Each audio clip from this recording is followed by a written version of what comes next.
మీ పేరు? వేణురెడ్డి. మీ ఊరు? కొండూరు. ఇప్పుడు పార్లమెంట్ ఎలక్షన్స్ వస్తున్నాయి కదా, మీరు ఎవరికి ఓటేద్దాం అనుకుంటున్నారు? మోడీ గారికి వేద్దామని అనుకుంటున్నాం. ఎందుకు? ఉచితంగా ఇప్పుడు పథకాలని మీరు అన్నారు కదా, ఆ పథకాలన్నీ ఇవ్వడం అంటే ఫ్రీగా ఏమీ కాకుండా కష్టపడితేనే పైసలు వస్తాయి అన్న విధంగా కాన్సెప్ట్లో మోడీ గారికి వేద్దామని అనుకుంటున్నాం. మనకు స్వాతంత్రం వచ్చింది 1947 ఆగస్టు నాడు వచ్చింది. మన పాకిస్తాన్ కూడా అప్పుడే వచ్చింది. వాళ్ళతో కంపారిజన్ చేసుకుంటే వీళ్ళు మన దేశంలో ఉన్న వాళ్ళు పాకిస్తాన్ జిందాబాద్ స్లోగన్స్ వేస్తారు కదా. ఇప్పుడు పాకిస్తాన్లో 300 రూపాయల పెట్రోల్ ఉంది, 400 రూపాయల కేజీ షుగర్ ఉంది. అది మన ఇండియాలో ఎంత ఉంది? పెట్రోల్ 100 రూపీస్ ఉంది, 35 రూపాయలకు షుగర్ ఉంది. అట్లా ఏదైనా కానీ చాలా తక్కువ రేట్లో ఇండియాలో ఉన్నాయి. ఇప్పుడు ఉచిత పథకాలు ఇవ్వడం వల్ల దేశ ఆర్థిక వ్యవస్థ దెబ్బతింటుంది. అట్లా ఉచితాలు కాకుండా మోడీ ఏమి ఇస్తా అంటున్నాడంటే ఒక ఆరోగ్యం కోసం ఇస్తా అన్నాడు, విద్య, వైద్య, రైతులకు గిట్టుబాటు ధర 3 ఇస్తా అన్నాడు. సరిపోతాయి జనాలకు. ఈ ఉచిత పథకాలు మేము 10,000 ఇస్తాం, 20,000 ఇస్తాం, అవన్నీ ఇవ్వడం వల్ల దేశ వ్యవస్థ మొత్తం దెబ్బతింటుంది. ఇప్పుడు ఆల్రెడీ కర్ణాటకలో, మన పక్క రాష్ట్రమైన కర్ణాటకలో చూస్తున్నాం, మొత్తం అక్కడ ఆర్థిక వ్యవస్థ మొత్తం దెబ్బతిన్నది. అదే కాకుండా మన హిందూ దేవాలయాలు మొత్తం ఆక్రమించుకుంటారు వాళ్ళు. మనం ఎందుకు మన హిందూ పార్టీకి సపోర్ట్ చేసుకోవద్దు? మన రామ మందిరం ఓపెన్ అయినప్పుడు అందరికీ హిందువులకు మనము ఇన్విటేషన్ ఇచ్చినప్పుడు రావాలి, టెంపుల్కి రావాలి కదా. అది తిరస్కరించడం అది కరెక్ట్ కాదు కదా. అందరం కోరుకోవాలి, అందరు రావాలి. దానికి కేసు వేయడం, రామ మందిరం కోసం కేసు వేయడము అలాంటివి చేశారు కదా.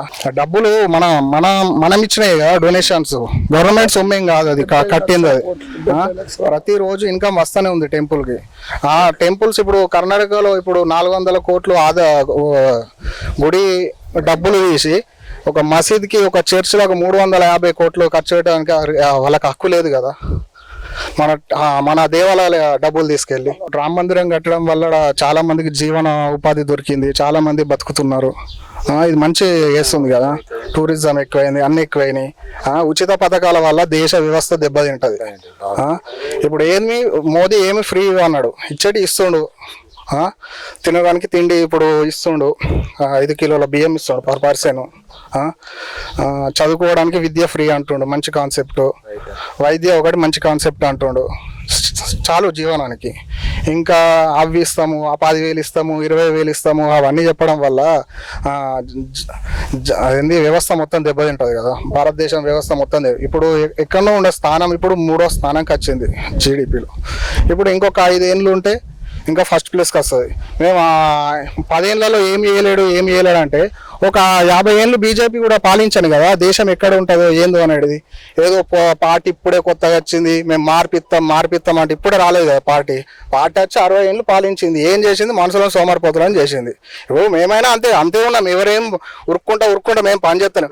ఒక 60 ఏళ్ళు మా అందరి జీవితాలు అట్లా వేసింది. అది ఇప్పుడు 10 ఏళ్ళలో మంచిగా చేసింది. ఒక ఆర్మీ పర్సన్ అడగండి, 60 ఏళ్ళలో ఏం చేసిందని ఒక ఆర్మీ పర్సన్. 60 ఏళ్ళలో కాంగ్రెస్ పార్టీ ఏం చేయలేదంట. ఒక 10 ఏళ్ళలో అంటే మోదీ గారు వాళ్ళకు కావాల్సిన అన్ని సామగ్రి చేసింది. ఒక పక్క దేశంతో మనకు యుద్ధం అయితే కూడా నాన్ స్టాప్గా 8 రోజులైనా మనం యుద్ధం చేసుకోవచ్చు మంచిగా. అంత మంచి ఇంప్లిమెంట్ చేసింది. ఒక ఇండియన్ ఆర్మీ కానీ, ఇండియన్ నావీ కానీ. ఇప్పుడు నావీ వాళ్ళు కోస్టల్ ఏరియాస్కి పోతారు. ఇంతకుముందు అంత రెస్పెక్ట్ ఉండేది కాదు. ఇప్పుడు మన ప్రభుత్వం నావీ కోస్టల్ ఏరియాలకు పోతే మంచి రెస్పెక్ట్ తోటి రిసీవ్ చేసుకుంటారు. ఇంతకుముందు అంతగానం లేకుంటుండే. వీళ్ళు 60 ఏళ్ళు చేసి ఏం చేయాలి? ఆ పథకాలు ఈ పథకాలు ఇస్తా అని అయిపోయి ఇప్పుడు గాడిది గుడ్డు పథకాలు ఇచ్చాడు. రేవంత్ రెడ్డి 100 రోజుల పాలన ఒక్క పాలన కూడా చేయలేడు. 2 లక్షల బీజేపీ ఏం చేసిందని అంటాడు. ఏం చేసినాడు రేవంత్ రెడ్డి? ఒక 2 లక్షల రుణమాఫీ చేయలేడు, ఏది చేయలేడు. ఒక్క పథకం 6 గ్యారెంటీలు ఒక్కటి చేయలేడు. రేషన్ బియ్యం పేద అందరికి అందుతున్నాయి. ఇవన్నీ వాళ్ళే చేసినట్టు డబ్బు కొట్టుకుంటారు. అది అవసరం లేదుగా. మా విలేజ్ కూడా 2 బ్రిడ్జ్లు అయినాయి. అవన్నీ ఏవైనా సెంట్రల్ ఫండ్సే ఉంటాయి. మంచిగా ఉంది, మంచిగా చేసారు కూడా. వీళ్ళు వచ్చి ఇప్పుడు ఏం చేయాలంటే 60 ఏళ్ళు వాళ్ళు ఏం చేశారు? 50 ఏళ్ళు చేశారు కదా. ఏం పాలన చేశారు? 1947 స్వాతంత్రం అయితే ఒక ఎడ్యుకేషనల్ మినిస్టరు 20 ఇయర్స్ ఎవరు ఉన్నారు ఒకసారి కనుక్కోండి. 20 ఇయర్స్ ఒక ముస్లిమ్స్ ఉంటారు. అట్లా హిందూస్ లేకుండా ఇట్లా కుల రాజకీయాలు చేస్తుంది కాంగ్రెస్ పార్టీ, రెచ్చగొడుతుంది. బీజేపీ అట్లా ఏం లేదు. మేము అరవింద్ అన్న ఎంబటని ఉంటాం, అరవింద్ అన్న కోటేస్తాం. ఇప్పుడు కాంగ్రెస్ లో మనకు ఫ్రీ బస్సు, కరెంట్ బిల్ తగ్గింది, అవన్నీ వచ్చినాయి కదా జనాలందరూ. ఎవరికి రాలేదమ్మా, ఎవరికి రాలేదు. బస్సు ఒకటి అనేది బస్సు ఒకటి తిరుగుతుంది. బస్సులో కూడా ఇక్కడ చాలా బస్సులు తిరుగుతుండే మేము. ఇప్పుడు ఒక్క బస్సు కూడా సరిగా తిరగడం లేదు. ఆ బస్సులు కూడా ఫుల్ అయిపోతున్నాయి. చాలా బస్సులు తక్కువైనాయి. ఇంతకొకటి పర్ అవర్కి ఒకటి, పర్ 1.5 hours ఒక బస్సు వెళ్ళేది. ఇప్పుడు బస్సులు కూడా తక్కువ అయిపోయినాయి. బస్సులు కూడా మనం ఫ్రీ ఏడుకెళ్ళి వస్తాయి. మనం కరెక్ట్ వాళ్ళకి డబ్బులు పే చేస్తేనే కదా బస్సు ఫిట్నెస్ ఉంటుంది, అన్ని మంచిగా ఉంటాయి, ఎంట తిరుగుతుంది. వీళ్ళు ప్రభుత్వం డబ్బు వచ్చేదాకా ఆ బస్సుకు పై వేయాలా, అదే వేయాలా, తిరుగుతా డ్యామేజ్లు అవుతాయి కదా. క్యాపబిలిటీ కానీ ఏంది బస్సులు ప్యాసింజర్స్ ఎక్కుతారు. ఒక్కొక్క బస్సులో 100+ ఎక్కుతారు. అట్లాంటప్పుడు ప్రజలకు కూడా ఇబ్బంది అవుతుంది కదా.